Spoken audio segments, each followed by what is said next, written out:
Di video kali ini, saya akan merangkum sebuah film yang berjudul Boss dan Aku. Film yang berasal dari negara Cina. Oke, tanpa banyak basa-basi kita langsung ke cerita episode pertama.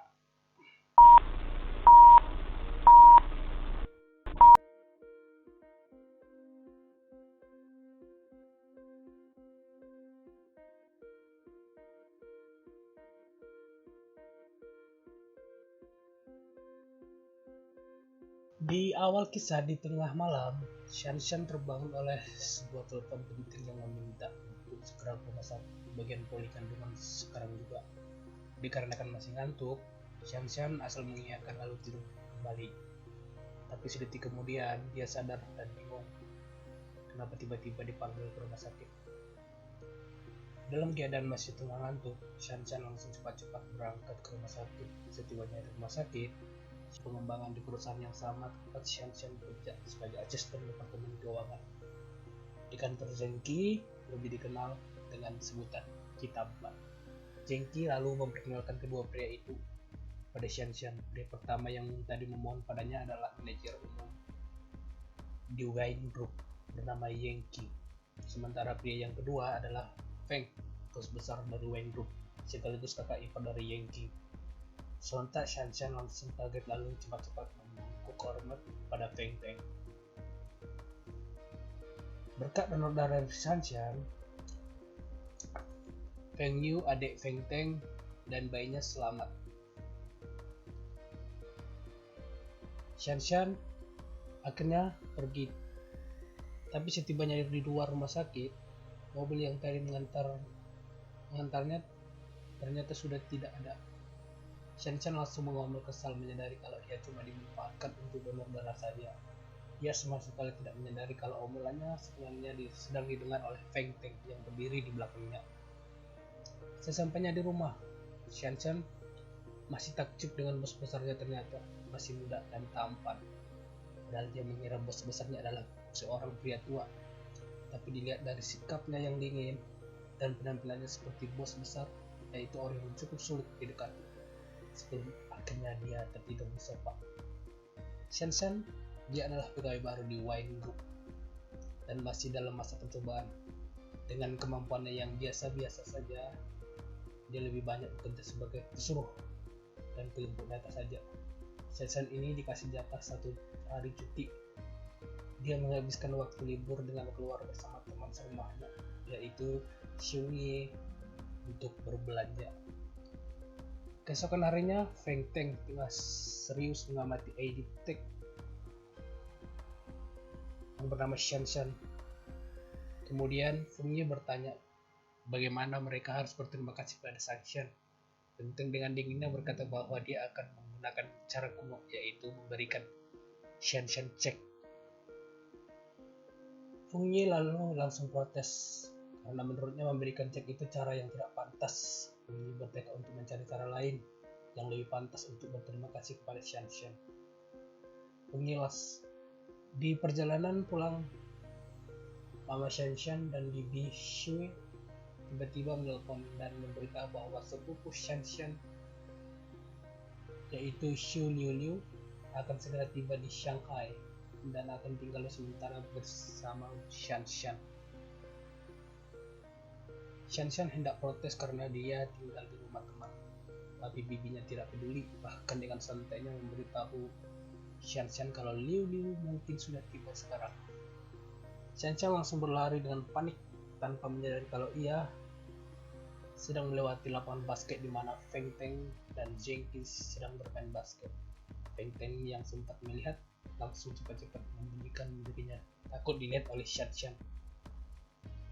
Sesampainya di rumah, Shanshan mendapati Liu sudah menunggu di depan pintu. Liu tidak enak pada mereka berdua, tapi dia terpaksa gara-gara ibunya memaksa untuk bekerja di Shanghai seperti Shanshan. Akan tetapi Liu mengaku bahwa dia juga sebenarnya memang ingin meninggalkan rumah dan menghadapi dunia luar. Dia bertekad untuk kerja keras dan membuktikan kesuksesannya pada keluarga. Kemudian aktivitas kerja sudah dimulai. Bos Feng mendadak ingin membeli sebuah perusahaan software game online setelah melihat iklan game di jalan. lalu memerintahkan Zenki untuk segera menghubungi perusahaan software game online dan meminta mereka untuk datang ke Wayne Group dan meeting siang ini. Semua pegawai langsung sibuk melakukan sebagai persiapan, termasuk Shan pun ikut sibuk memfotokopi berbagai dokumen. Dalam perjalanan menyerahkan file pada manajer, Shan bertemu lagi dengan Zenki yang kemudian membantunya untuk menyerahkan file itu pada manajer. Saat meeting sedang berlangsung, manajer departemen keuangan tiba-tiba memarahi anak buahnya karena di surat kontrak yang mereka serahkan pada bos mereka ternyata ada kesalahan ketik dalam jumlah angka harga pembelian perusahaan game itu. Setelah tadi menyaksikan keakraban Shan dan Zenki dan rekan-rekan Shan tiba-tiba mengira kalau Shan dekat dengan Zenki, maka mereka putuskan untuk Shan meminta langsung kepada Zenki sekarang juga. Shan dengan berat hati akhirnya terpaksa menuruti perintah mereka. Tapi usaha mencari Zenki ternyata tidak berjalan mulus. Berbagai pegawai dan departemen yang lain coba membantunya dengan memberikan ID tag supaya Shan punya akses bertemu dengan Zenki, tapi alhasil dia malah berlarian mondar-mandir.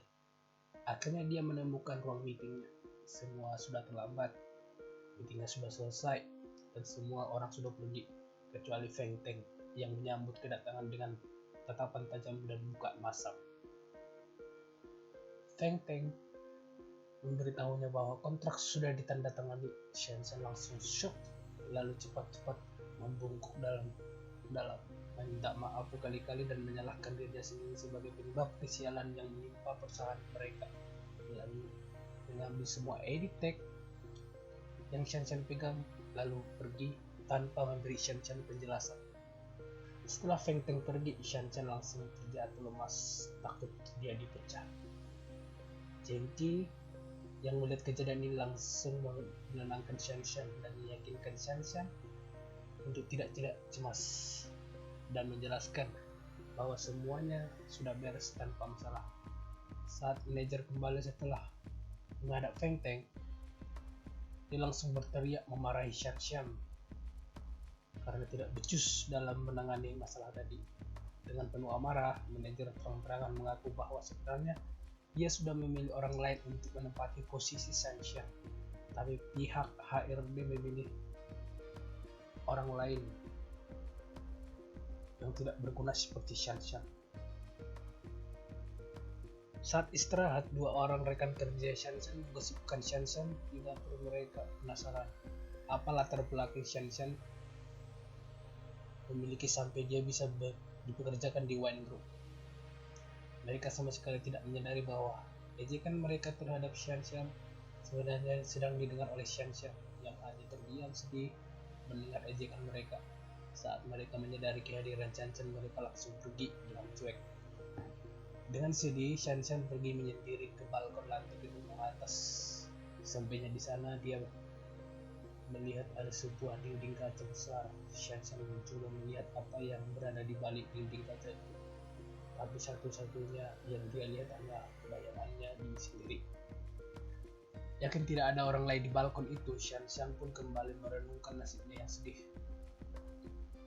Tapi saat hujan salju tiba-tiba turun, Shan langsung tersenyum senang melihat hujan salju itu karena ini adalah hujan salju pertamanya sejak dia tiba di siang hari. Tanpa diketahui di dinding kaca belakangnya itu sebenarnya ada dua kaca yang memisahkan antara balkon dan kantornya Feng Teng, bos mereka. Shan tidak bisa melihat apa yang ada di balik dinding kaca itu, tapi Feng Teng yang berada di dalam kantornya bisa melihat Shan dengan jelas.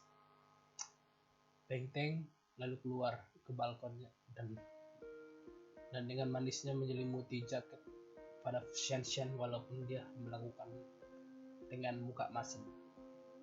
Shan langsung berbalik dengan kaget dan lebih kaget lagi melihat Feng Teng di hadapannya. Tapi melihat sikap manis Feng Teng dan juga hujan salju di sekitar mereka, Shan tiba-tiba membayangkan adegan romantis.